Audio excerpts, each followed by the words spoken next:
We're delighted to have you join us for the first in a series of stories about strong women. My name is Trish Dumser. I'm from North Carolina with the North Carolina Storytelling Guild. But you'll hear stories not just from North Carolina today, but also from Georgia and from Virginia as well. Our storytelling troupe came about during COVID when our friend Steve Tate, to whom we are grateful, brought us together through the magic of Zoom. And we were able to share Monday evenings, listening to stories, critiquing, and just enjoying each other's company. So we thank Steve, and we also thank Judith Honesty, whom you'll hear in a minute, who had the idea that let's just expand our telling. And she worked on how to expand our telling to a larger audience, which includes the nice people who came today. And we do thank you for coming. Our first speaker is going to be Judith Honesty. She's from Richmond, Virginia, and she's a founding member of the Telltale Hearts Theater there in Richmond. She spent 20 years telling various stories of all kinds, but of note, she is a winner of the famous Virginia Liars Contest. So we have to watch her stories a little closely, see whether they're true or truth that she's extended. Judith tells me that storytelling is all about connecting with people. So let's connect with Judith now to find out what kind of a story she'll bring to us today. Judith Honesty. I got to say one thing. Everybody who wants to see her larger, pin her to your screen. It's 3 dots and hit the pin thing or speaker view. Okay. The Summer of the Bat. The Summer of the Bat, my daughter Sarah was 13. 13 is that age when kids discover they know everything. And the one thing they know for absolute sure is that they are adopted, because there's no way they could have 2 dummies like this for their real parents. I came home from work one evening and Sarah asked me where her art box was. And I said, well, I thought it was in the attic. And I went to change my clothes. And as I did, I heard the thumpity thump thump of the attic steps coming down. And then I heard the most ungodly noise. It was like a cross between a buzzsaw and a chicken. It was. I thought, my gosh, what happened? And I ran to see what was wrong. And Sarah is standing at the bottom of the attic steps, pointing upwards in horror. It's a bat! And I looked up there, and indeed, there was a bat spread out across the vent at the end of my attic. There was a triangular vent there at the peak of the roof. It had wooden slats on the outside, and on the inside, it had screen to keep the critters out. But I couldn't tell if the bat was inside the attic or outside. Oh, there was only one way I was going to find out. So I climbed the steps. When I got to the attic floor, I crawled as low as I could get all the way over to where the bat was. And when I finally got close enough, I could see he was between the wooden slats and the screen. Yeah, it's okay, Sarah. The bat's outside. And she joined me, and we sat there and looked at the bat for a while. We had never seen a bat up close before. It had the most amazing little furry round body that was just like plush chinchilla or something. It was really, you just wanted to reach out and touch it, but I didn't. And and on this joint of his wings, he had 4 little pink fingers, and he was hanging onto the screen with those little bitty pink fingers. Well, I know all about bats. I saw a Nova program on bats. And I know that bats are basically good animals. animals. They eat a lot of mosquitoes, and goodness knows we need that in the South. But I also remember those pictures of hundreds of bats hanging from the ceiling of those caves, and down on the floor of the caves was this big, thick, gooey layer of bat guano. And it had creepy, crawly things living in it. Ugh. Well, I looked at the bat hanging there, enjoying the breeze that was coming through the attic, and I thought, well, he's not hurting anything. And then I thought about the guano. And I thought, well, suppose he took those little bitty fingers of his and he pulls the screen back and he gets in my attic, and then he's flying around in my attic and he's bombing my grandmother's trunk and my wedding dress and everything with his bat guano. And then he might text his friends, great new place to hang out. And then I'll have 100 bats living in my attic, all bombing everything with guano, and my attic will fill up with guano, and the next thing you know, it'll start dripping down into the house. That bat has to go. Well, Sarah and I tried all kinds of things. We made loud noises. We beat on the wall. Nothing seemed to discourage him. Sarah even tried rock music. She thought for sure that would do it. But he seemed to enjoy the rock music. Wild thing, I think I love you. Wild thing, you make everything groovy. Wild thing, shake it, shake it, shake it, shake it, shake it, shake it, shake it, shake it, wild thing. Well, why would he leave now? He's got cool breezes and rock music. Well, I finally decided that maybe if I called animal control, they would come and trap him and take him out in the woods where he'd have other little bat friends to play with. And they could have Batland out there playing games. So I made an appointment, and this little bitty pickup truck pulls up in my front yard. Man gets out and he says, "What's the problem, lady?" So I told him about the bat, and I took him over to the end of the house, and I pointed up to where the bat was, and he pushes his baseball cap back and he goes, "Yeah, that's a bat, all right." And he goes back to the truck to get the trap. But instead of doing that, he gets in the truck and he's slamming the door just as I grab a hold of the window.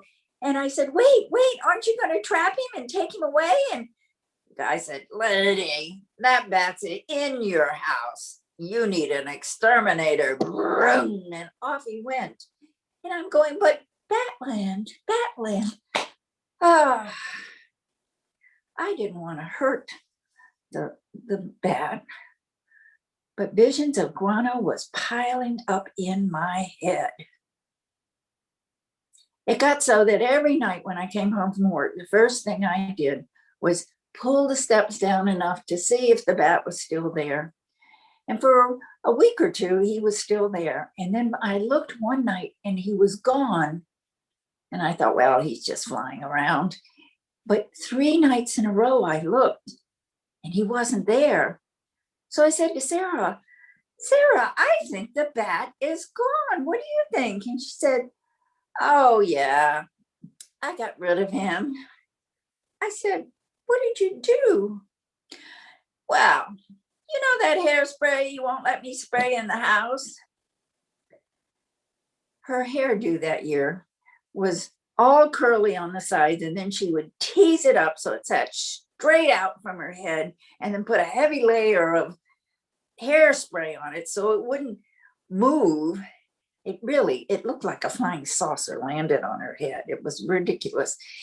And she had bought this hairspray that smelled like rotten fruit. And it didn't just stink up her room. It made the whole house smell bad, and you couldn't seem to get rid of it. So I said, "Yeah, what about the hairspray?" And she said, "Well, I sprayed the bat and he hasn't come back. And I have visions of the poor bat out there trying to fold his hairsprayed wings." And she said, "Yeah, I figured if you didn't like it, the bat wouldn't like it. Did she just call me an old bat? Well, a few years later, I moved to a new house. And who could have guessed that that house would be infested with over 100 bats? But that's another story.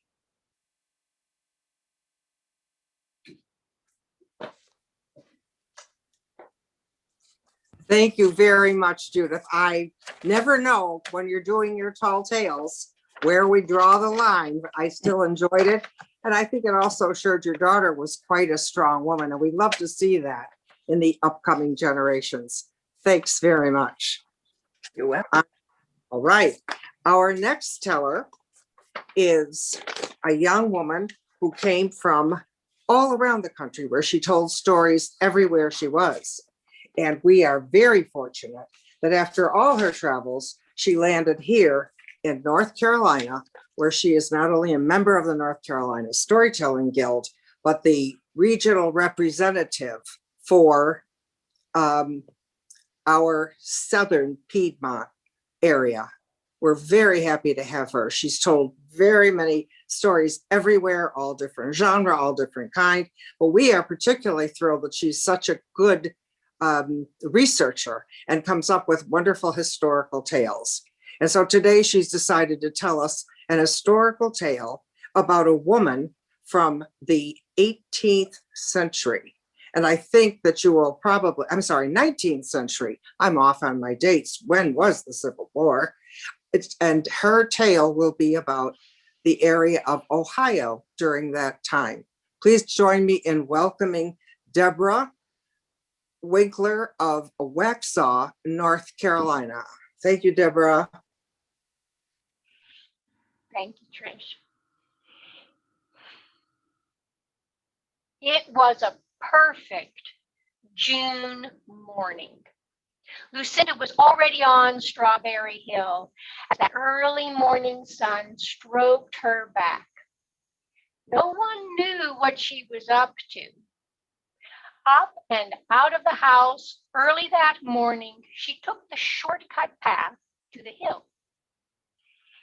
She wanted to surprise her family for breakfast with the very first wild strawberries of the season. All of her attention was on picking just the reddest, the ripest strawberries to place in her basket. So she did not hear the two men ride up the main road on horseback. Hey! Reeling around, she almost dropped her basket. Have you seen two runaway slave girls about 17 years old? They can't be far ahead of us. No, I have seen no one. Lucinda knew in an instant these two men were not neighbors or neighborly. They were paid slave catchers. She also knew that those two girls were on their way to her home, as it was a station on the Underground Railroad. As the men pressed on, Lucinda waited a moment to be sure they wouldn't turn around and look back. Then down the hill she raced. Berries underfoot and in her basket were forgotten. Crossing that main road, she found that secret passage, the shortcut path. It was like a tunnel enclosed in a tangle of growth. She sped along that path as best as she could, stumbling out into the barnyard. She caught herself up, and picking up speed, she barely flew across the backyard. Lucinda blew through that back door like a whip of wind. Hearing her mother speaking with someone at the front of the house, she kept up that momentum through the house. Mrs. Wilson and the two runaway girls instinctively stepped out of her way as Lucinda came barreling by. She slammed that door behind the two girls who were just entering the house. Locking the door, she whirled around. Catchers! The fear on the two girls' faces turned to terror.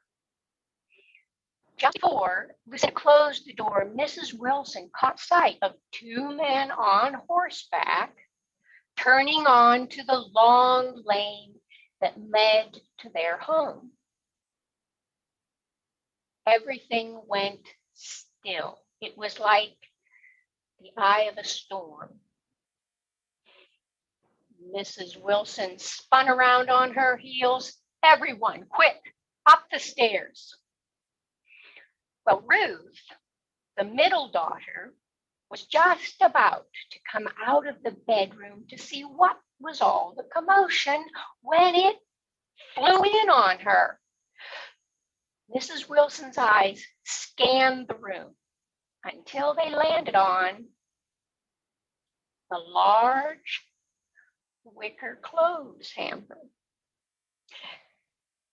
Turning to one of the runaway girls, she lifted the lid. Hop in. She did. Down went the lid. Ruth, sit on that hamper and stay there. The eldest daughter was away at a neighboring farm. Mrs. Wilson gathered that daughter's nightgown and nightcap. These she handed over to the other runaway girl. Put these on. Get into that larger bed under the eaves. Lie down against the wall facing it. Pull that nightcap around your face. Pull the covers up over your nose.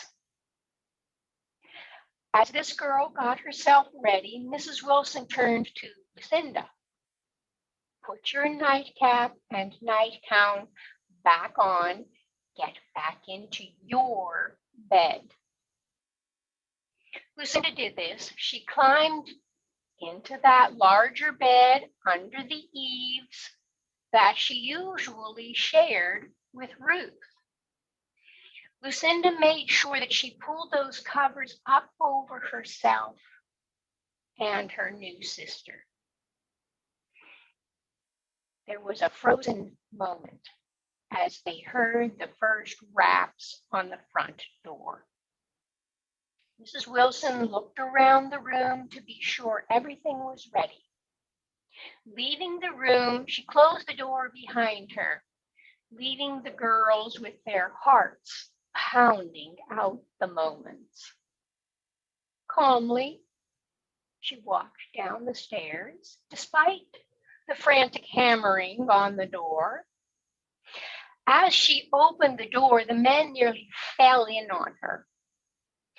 Gentlemen, what in the world could be so urgent this early in the morning? We have to search your house. There are two runaway slave girls and they can't be far ahead of us. You may search the house if you must, but you will be wasting your precious time. Mrs. Wilson allowed them to search each room. When they came to the room of her three girls, she stepped in front of the door. This is the bedroom of my three daughters. It is early in the morning. I would ask you, please do not go into their room. Of course, they went in anyway. Everything was as Mrs. Wilson left it. Ruth was sitting on the hamper looking startled and shaken. She hoped that Her trembling would keep those men from noticing the trembling hamper. She could feel that the girl hidden inside was shaking with fear. The men did a quick check, looked around the room, then moved on to the next room. Finding nothing, they decided that they had better move on since they might be giving those girls an extra lead. Mrs. Wilson offered them breakfast, but they just left in a hurry. Away they galloped down the lane. Well, Lucinda's delicious plan was not spoiled after all. She went back to Strawberry Hill to picking up strawberries for everyone's breakfast. The two girls stayed at the Wilsons' home all the rest of that day. Late that night, a covered wagon came to take them to the next station. Eventually, word got back to the Wilson family that the slave catchers gave up their search, since it appeared as though those two girls disappeared. That is a story from Stories of the Underground Railroad, compiled by Anne Curtis. Thank you. Thank you very much, Deborah. It is no wonder that you're not only a favorite with tellers, but also with schools. What a wonderful way to make history come alive, teaching children about the Underground Railroad with the kind of pictures you drew for us today. Thank you so much. Our next teller is a young lady named Pepper Ellis Hagback, and she is from LaGrange, Georgia. Now, she grew up in a household of strong storytelling women who let her listen to their stories from an early age underneath her grandmother's great mahogany table. She learned their stories, carried them with her, and has told those tales all across the South for quite a long time. She was particularly thrilled with how kind they were to her, how they encouraged her. And she's especially grateful to her wonderful mother, who taught her to use her imagination and color outside the lines. Her mother is the topic of her story today, and she will tell us about this wonderful World War II war bride who was sent on a scary kind of journey. Thank you, Pepper, for sharing this personal moment about your mother, and welcome. Pepper Ellis Hagback. Mama stood at the kitchen counter. Her knuckles were white from where she gripped the tile so hard to keep from falling down. She could hardly breathe and her knees were shaking, and she knew that if she allowed herself, she would just come to the floor in a heap. She looked around the walls of her pristine kitchen. Red everywhere, splatters of red on every wall, on every surface. The little basket where she kept me with her as she worked was splattered with red. She looked down at the knife that had finally stopped spinning from where she dropped it in a panic. Then she heard me coo happily, and she finally let herself go and let the tears come. Mama was 21 years old when I was born. She turned 22 years old November 17th, 1963. She and my father lived in Aschaffenburg, Germany. My father was stationed in Frankfurt with the United States Army. They had a beautiful little apartment. Mama had brought her car with her On the weekends, they drove all over Western Europe.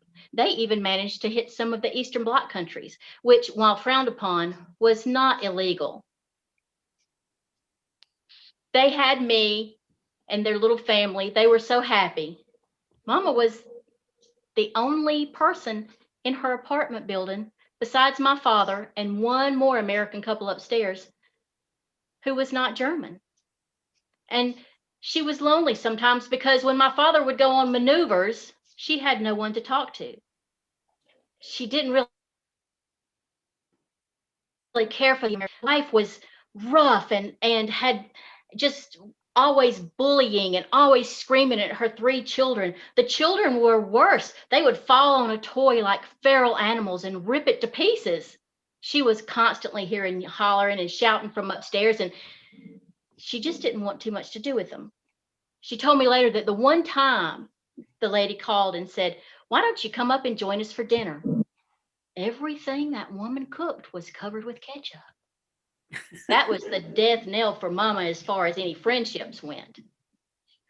But Mama did befriend another lady in the building, an older woman who noticed that my father was losing a lot of weight and figured out that my mother couldn't cook. She could not cook a lick. And so she took it upon herself to teach Mama to cook. Mama to cook a meal and come downstairs and cook it for my daddy. It was working out beautifully. Mama didn't have anything really to cook with, and the lady said, "All you need is a pot and one good sharp knife." And she gifted my mother a beauty. The blade was long and wickedly keen, and you sharpened it on a whetstone. The handle was carved staghorn. Mama loved that knife.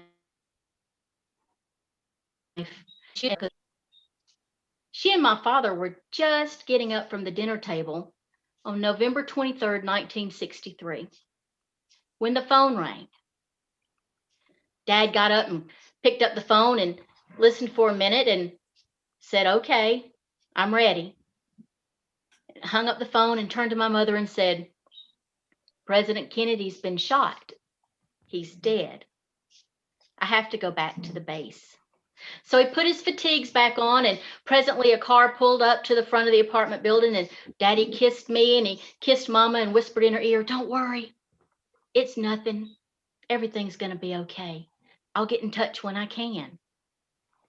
And he ran out the door and jumped in the car, and they drove away.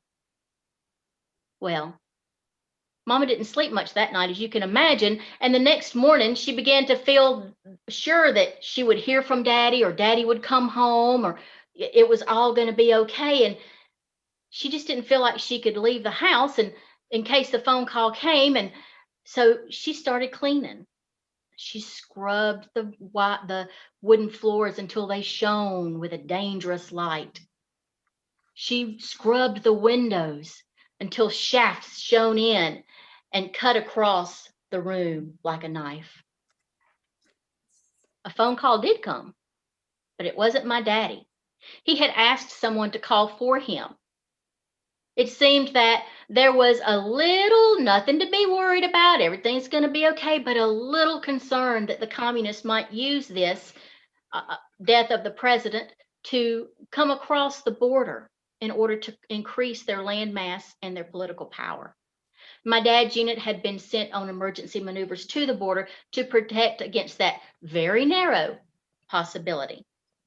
They'd get back in touch when they could. Passed, and the next day, Mama got up and pulled a roast out of the refrigerator. She chopped tomatoes, she chopped onions, she crushed garlic, she cut up basil and oregano. She made a beautiful tomato sauce. She set it bubbling happily on the stove. She floured the roast on all 4 sides, seared it, and then covered it up and put it back in the refrigerator. It was Italian country pot roast. It was my daddy's favorite meal, and she wanted to think of him while she was cooking it. there was a knock on the door, and she ran to the door knowing it was news, and it was another young soldier. And he said, "Mrs. Ellis, I have for you a list, and I want you to read it very, very carefully and follow it as closely as you can. Your life may depend on it." And she read it. In case the border was breached, she was to take me and head for the Swiss border. It would be several days' journey because there would be stops along the way where papers would be checked and things like that. And so she was to get as much non-perishable food together as she could, pack it in a box, leave it by the door, empty as many containers as she possibly could and fill them with fresh water, put them by the door, pack blankets, a flashlight, as much as she could to keep the both of us comfortable, and put it by the door. Mama could do all that. Mama knew how to take care of herself. But the last item on the list terrified her. The family upstairs, the other American family, they didn't have a car. So her last duty was to pack the lady and her 3 children into the car with Mama and her infant daughter and go to the border. Mama knew that woman would not save anything for the journey. She was too lazy. She was a bully, and she would try to take my supplies for her own children. The door knocked almost immediately after the soldier left, and Mama opened the door, and there indeed stood the woman from upstairs with her arms crossed, leaning in the doorway. "So, looks like we're going to be traveling together. How you think we'll work this? I'm older. I've probably been driving longer. I think I'll probably drive. You got plenty of food here. It's only you and the kids, so you've got plenty to spare, and we won't have much room in the car anyway. There's no need for me really to bring anything, and we'll just let the baby sit in the back seat with my kids. As soon as they call, we'll be down here ready to go."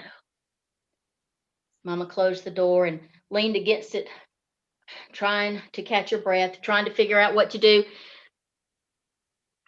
She couldn't let that woman and her children in the car with me. She had visions of 3 little hyenas descending upon me and ripping me to shreds because one of them wanted to hold me and the other 2 wanted to turn too. She could try to sneak away. When the call came, she could just grab me and grab her stuff, get in the car, and zoom off. She could try to live with what was happening. She could keep a close eye on me. She could even hold me in her lap if she had to, but there was the question of the supplies. How were we going to have enough to eat and drink all the way to the border when they weren't packing anything for 4 people? Well, Mama knew what she might have to do, and she was perfectly willing to do it to save me. She'd kill the woman if she had to. She thought about it. She couldn't shoot the woman. They had a gun there in the apartment, but it would make too much noise. There'd be too much mess. And she really didn't want to traumatize that woman's horrible kids if she didn't have to. But Mama had that knife, and she loved that knife, and she knew how to handle that knife. She grew up on a farm, and so she knew exactly where she would need to put the knife to be the most lethal, the most quickly. So she took to walking around with the knife in her hand, waiting for the phone call to come that would set this plan in motion. The second day, she tucked that roast up into the tomato sauce that was once again boiling. It would cook all day long. A knock did come on the door, and Mama thought, "Oh my God, it's happening." And she grabbed the knife up just as she heard my father say, Barbara, I'm home. Everything's okay. It worked out great. Nothing happened. Isn't it wonderful?" And Mama stood at the sink with the knife in her hand, spoon in the other hand where she'd been stirring the sauce. Daddy rushed in, grabbed her up, and swung her all around. He was so happy to see her.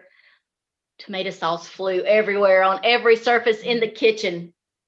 And the knife flew from her hand and landed on the counter and spun in a circle. Daddy turned around and scooped me out of the basket and went into the other room. Mama stood there, gripping the counter as hard as she could, so hard that her knuckles were white. And then she heard me gurgling happily in the other room, and she let herself fall.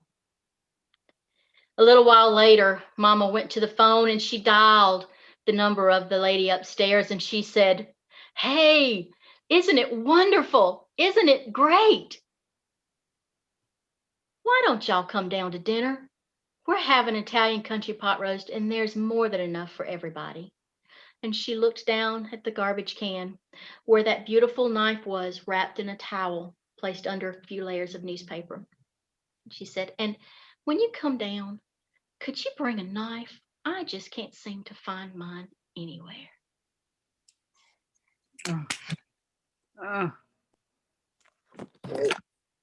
Thank you so much, Pepper. That flashback had us thinking about what is the woman going to do?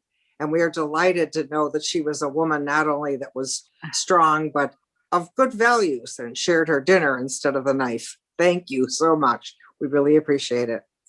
Our next teller is another teller from Georgia. Her name is Jane Cunningham, and she is from Rome, Georgia. Now, she's told stories in that state for over 30 years. But if you ask her where she's from, she will still say Mississippi, for that's where she grew up and learned all the stories of her youth that she has recorded in her own book and shared with thousands of children over the years all through the South. Now, today she has decided that instead of telling one of their famous stories about growing up as a small child, she is going to talk about something that was an adventure for her as a grown woman. Please welcome Jane Cunningham, known as Miss Jane for the children, for her rendition of a story about a strong, grown-up career woman. Thank you, Jane.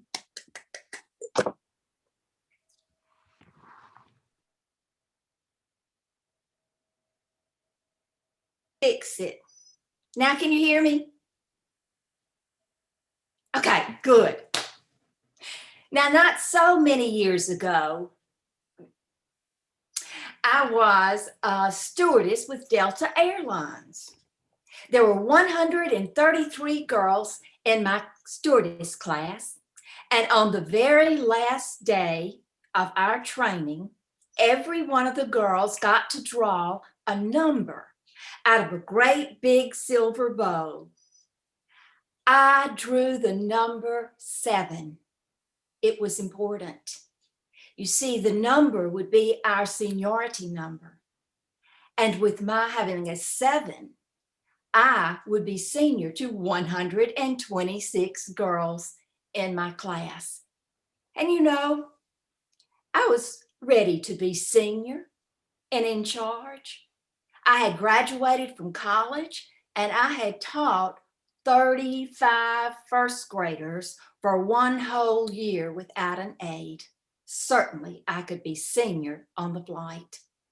Now, it wasn't too long after we'd been flying that my roommates, Libby, Lynn, and I were all scheduled to go out on flight 518.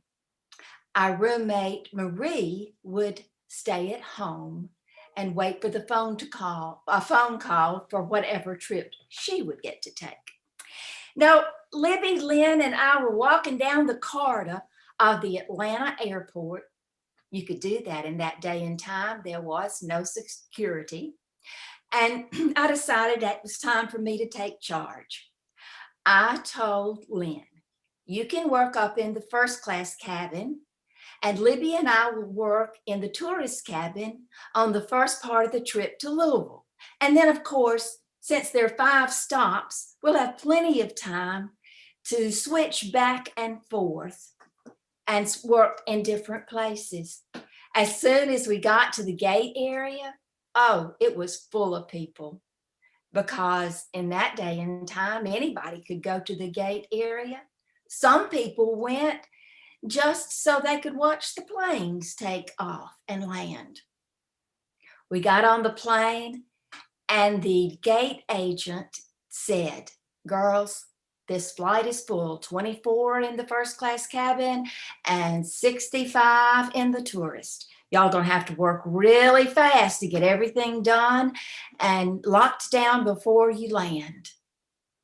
Well, as soon as we took off and the pilot turned off the no smoking sign, and yes, you could smoke on airplanes in that day and time, Libby and I were off of the jump seat, and we were serving Coca-Cola, 7-Up, ginger ale, cocktails, and peanuts. We were almost through serving when I turned around and ran right into the co-pilot. Gary, what are you doing back here? Well, Gary and I had flown on several flights together, and he said, Jane, do you smell fuel? You mean like jet fuel? Yeah. No, I hadn't smelled any. He said, well, that's good, but you need to come on up to the cockpit with me. The pilot wants to talk to you since you were senior on this flight. So I followed Gary to the cockpit. And when I went in, the captain turned around and looked at me and said, are you senior on this flight?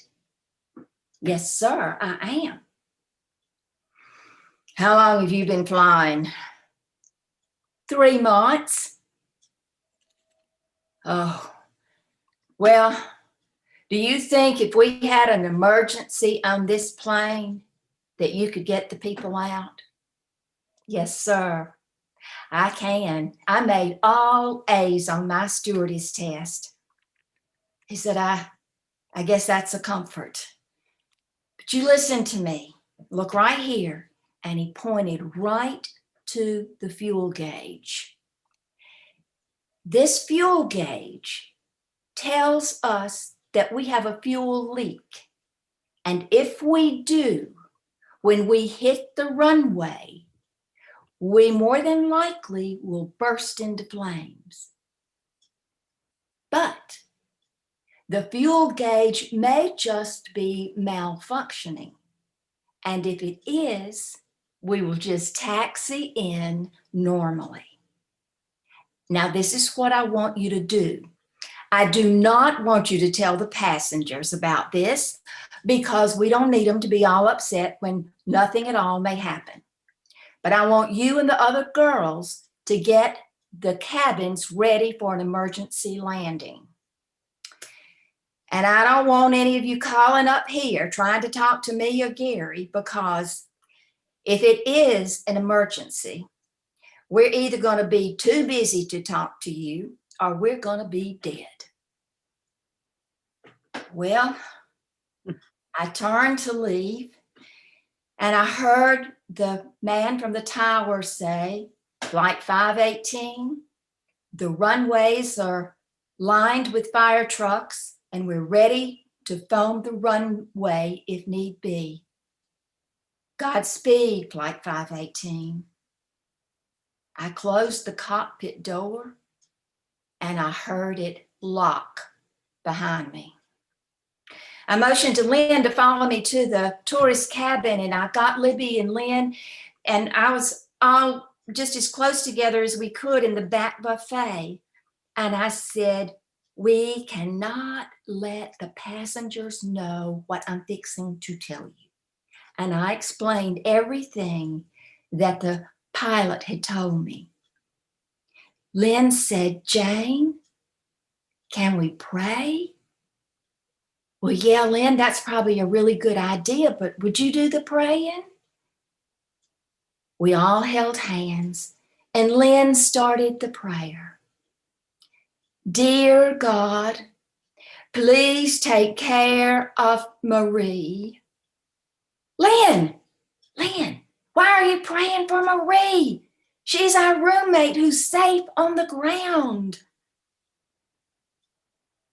Well, Jane, just think how bad she's going to feel when they come and tell her that we all are dead from this flight. Lynn, no more praying.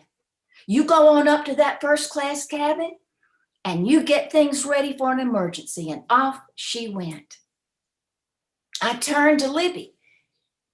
Libby had a new ice bucket out filled with ice, and she had the plastic glasses stacked up, and she was scooping up the ice and restacking the glasses as if we were going to start to serve all over again. I said, Libby. She didn't answer me. She was too busy scooping up ice and stacking up the glasses, scooping up the ice and stacking up the glasses. I decided maybe it would just be better if I left her doing that particular job. Well, I started out to get the cabin all ready for an emergency landing. First, I was checking on, as I went toward the front of the cabin, I was checking up underneath the seats to see if the ladies' big pocketbooks and the carry-on luggage had been placed underneath the seats in front of the passengers. When I got to the window exit, I breathed a sigh of relief. There were two pretty sturdy-looking men sitting there, and I kind of smiled at them and said, see, you're sitting by the window exit. Think you could get it out in an emergency? Oh, yeah. And then I had to check the overhead racks. These were overhead racks, not baggage bins. The only thing that could be in the luggage rack were blankets and pillows. Now, as I began to go back toward the buffet after I had checked everything, I was beginning to pick up the little pink trays that we had served the passengers their drinks on. And I was stacking them. And about the time I got to the window exit, this lady toward the back just jumped up out of her seat and screamed, stewardess, come here immediately. Oh, I rushed to her. Yes, ma'am. And she took her little pink tray and put it right on top of my stack. And I looked at it, and it was 2 empty glasses, 2 empty bottles of bourbon, those little ones, and a crumpled up package of Winston cigarettes. And she looked at me and she said, stewardess, tonight I am going to quit my sinning. I am going to quit drinking. I am going to quit smoking. And by damn, I'm going to quit my cussing. And with that, she just fell back in the seat.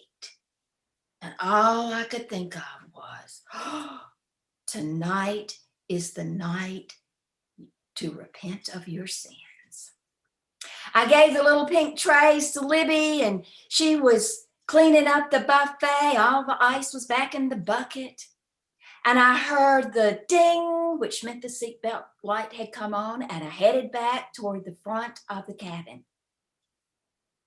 Lynn began to make the approach PA, and so I began to check. I was checking for seat backs and tray tables in their upright and locked position. I was checking to see that all smoking material was extinguished.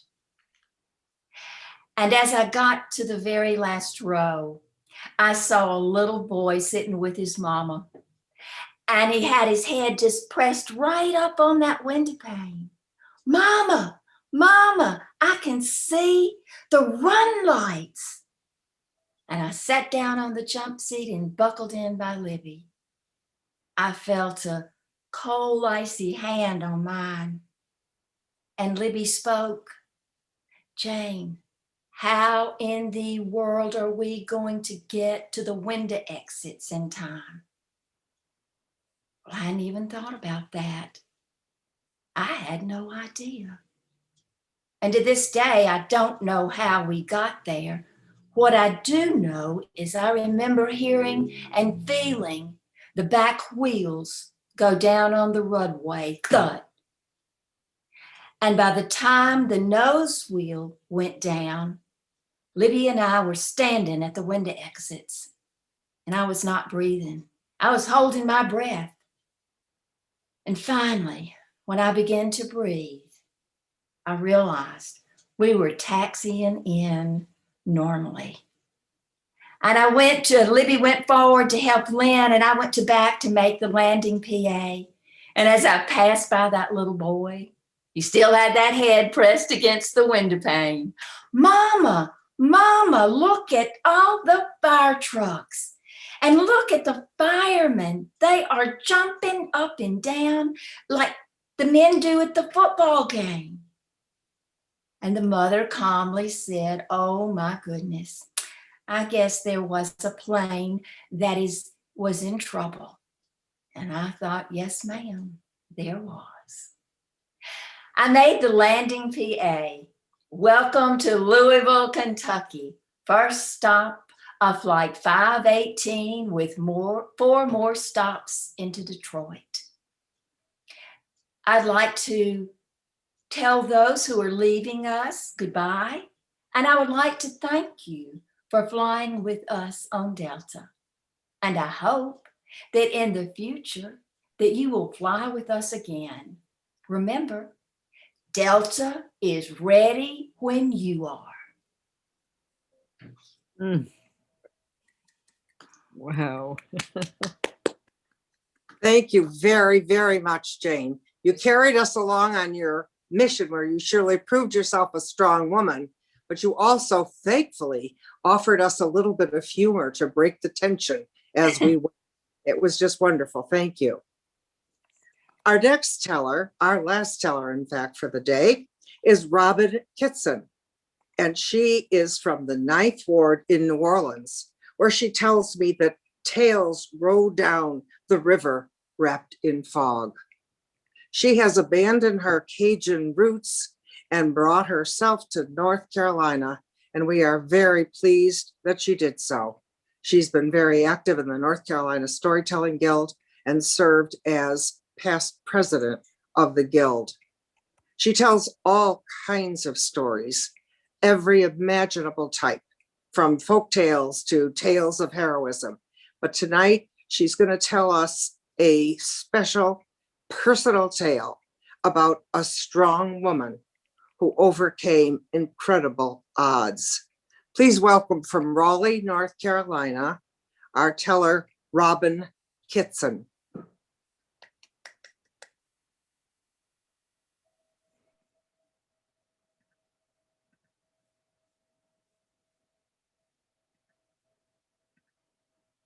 Might have if I turn sound on. When I moved to North Carolina, I was an uneducated person. When I grew up in my neighborhood, the concept of going to college was like, way on out there. Never dreamed of it. So I moved to North Carolina and went to work as a cocktail waitress. Now, I didn't know nothing about cocktail waitressing, but I knew about working in a motel, and I got a job at the Holiday Inn in the cocktail lounge. Everything went along pretty good. I'm pretty friendly and I made good tips. But Kinston is a tobacco town. And the way it works is cocktail waitresses in that lounge had to make money all summer long and pack it away. At least I did. Because wintertime would slow way down and fewer people would come to the lounge. So you had to make your money stretch. Well, I've been doing okay until one year in wintertime. It had gotten cold and furthermore cold and even colder. And I went to work every night. And I was real friendly and nice to all my customers. And I made tips. But I didn't make a lot of tips. Well, now the oil ran out in my house. So I said, okay, I'll call up the oil company and get me some more oil. When I called them, they said, you need $100 to get a tank of oil. And I said, well, will you take a card? And they said, no, we need cash. Well, I didn't have cash. I didn't have $100, so I kept going to work. What I did next was to turn the propane on the stove and heat up the house that way. Before long, that ran out. When I went to work night after night, getting $10 here and $20 there, but not enough to keep the house warm. And the house got colder and colder. And before long, I had to put my daughter's shabby little coat on her. And me and her had to get into the smallest room in the house. And I had to pile blankets up on top of us in order to stay warm. This went on for several days. One morning, after we'd been freezing our took us off for several days, my daughter got up and crawled over me and went to the bathroom to go. And she was in there and she screamed, Mama! I said, oh, merciful stars, what's going on? I hopped up out the bed and went in there. I said, what's the matter? She said, it splashed at me. It splashed at me. And I looked in the toilet and there was ice. And I said to myself, this is from the pit of the devil. This is the result of me being uneducated. So I took my little girl to the babysitter and I went to Lenore Community College and I asked them, what have you got that's going to stay in vogue that'll make me a good living? And can I get a federal grant? And they did some math and they said, you can get a federal grant. I said, what you got? And they said, well, one of my more popular schoolings is flight pilot. And I said, pilot? And I thought to myself, pilot, woo-wee, fly them friendly skies. Oh man, I had that great big old jet. I'd be in there, girl, I'd be on time. I would be cool. I said, how much does it cost? And they said, well, the grant will cover it. I said, is that it? They said, no. You got to have 5,000 flight hours to get into one of them big jets. And that costs $35 an hour. I said, forget that. What else you got? They said, well, we got drafting. And I thought to myself, drafting? Woo, I can see myself now.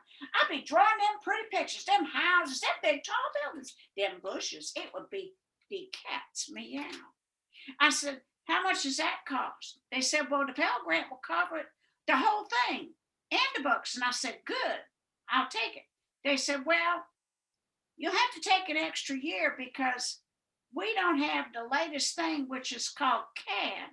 It's a program, computer-aided design. So you have to do 3 years instead of 2. And I said, forget that. What else you got? They said electronic engineering technology. Very few women are in that field. You would fit right in. And I thought, bleh. But I said, what does that take? They said, well, you got to be good at math. I said, do you have remedial math I can take in the summer? They said, yeah. I said, okay. I said, will everything be covered? They said, yeah, books and all. I said, all right, sign me up. So I went to school and I studied, and I was the only girl in the class, and everything went fine. I went through that first year with no problem. The next year came along, and I started that year, and everything was going fine. I was working at night at the bar, and I was going to school in the day. And then it happened. Around Christmas, the bar burned to the ground. Oh, merciful stars, what am I going to do now? Well, I could quit work or I could go and get welfare. I had $1,100 in the bank because I had saved. So I went down to the welfare office and told them my situation. They didn't believe that I wasn't going to need that welfare for a long time. I told them I'd be done in 5 months. They didn't believe me. But they put me on welfare, and I coasted into the end of my course. And I started imagining, where would I work? Well, there had been a lot of strikes in my time. And I decided that the one thing that would never strike was the power company. Yeah, that power would stay on them lines. I'd never heard of a power company strike. So I started envisioning. And I envisioned myself going to work. I'd be driving my little blue Mustang, and I'd be seeing a sign that would say CPNL, and I'd go in there and I'd have a nice job. Well, I got down to the end of my degree and I graduated. And I had a talk with Kodak. They wanted to send me to Buffalo, New York. I did not want to go there. I kept thinking about CPNL, and one day the phone rang. Ring! I said, hello. They said, how would you like to be a power plant electrician? And I thought, bleh. But I said, oh, that would be delightful. Thank you so much. So I hung up the phone and went all the way to Goldsboro and had my interview. I was all dressed up in my navy blue suit, my little high heels. That was overdressing for that power plant. But they hired me because they were looking for a minority. I would be the only woman ever to work in that plant. There was 114 guys and me. So I got myself together, got me some green coveralls, and I got ready to go to work. First day I drove 30 miles to Goldsboro. And, I'm pretty friendly and chipper. And I walked into the electric shop, and I said to everybody, good morning. And they took their hands like this, folded them, and turned around, and they looked at the wall.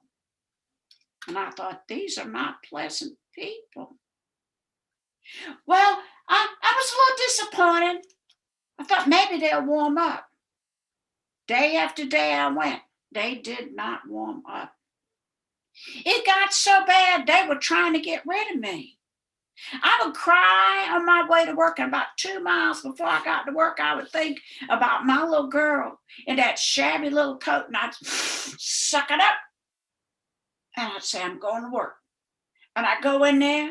I remember one time they put me over the side of the boiler in something called a bosun's chair. It's kind of a canvas thing, and it's held by a rope. I'm 10 stories up in the air. They wanted me to change a light bulb. They knew I didn't like heights. But I said, okay. And I changed that light bulb, said, Holy Mary, Mother God, help me through this. And they pulled me back in. They did not kill me. I was real pleased. Another day, they saw where I was walking across from the boiler to the electrostatic precipitator. That's a thing that takes dirt out of the air.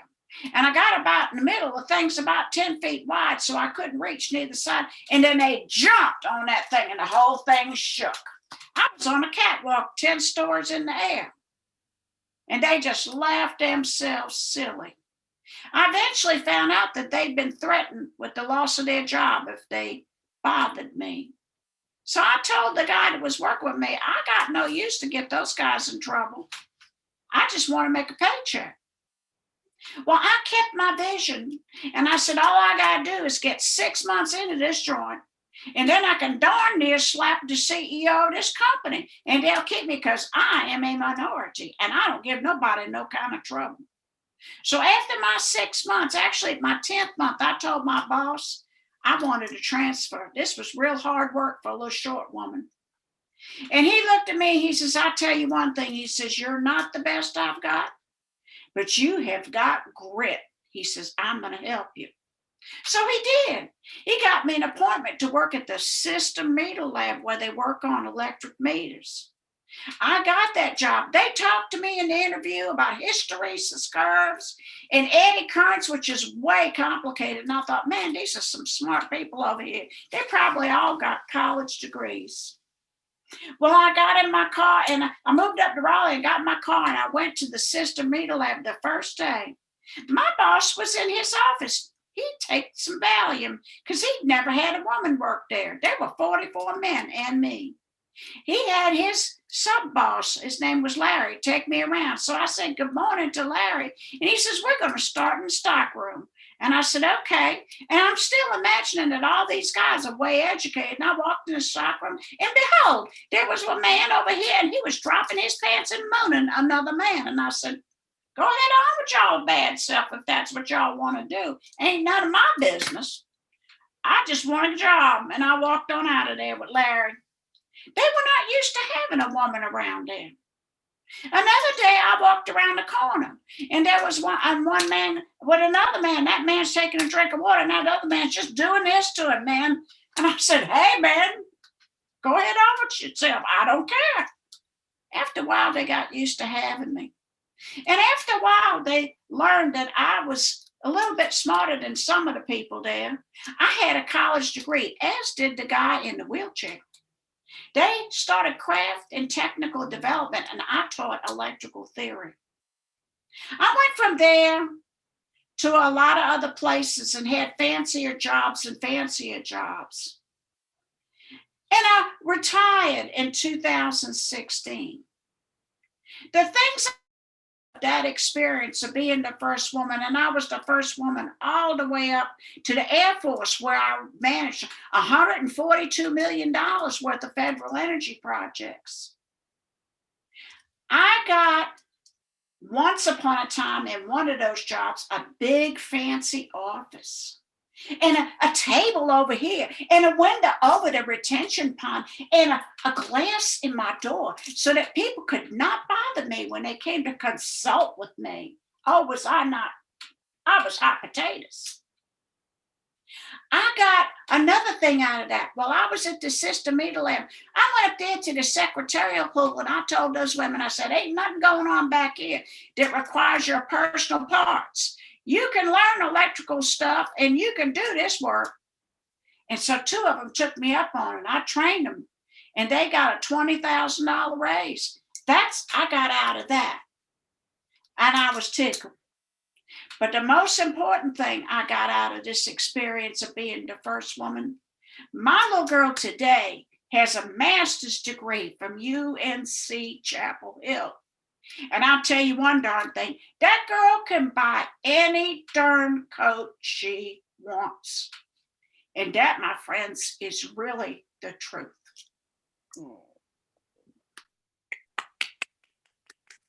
Robin, thank you so much for sharing your inspirational story with us that's filled with pathos and that bit of humor that always comes out of you.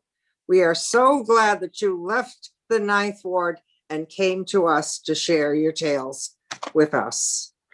And to all the people who came today to spend time with us, sharing stories, we thank you very, very much for joining us, doing something that we all enjoy, and hope that you had a good time as well.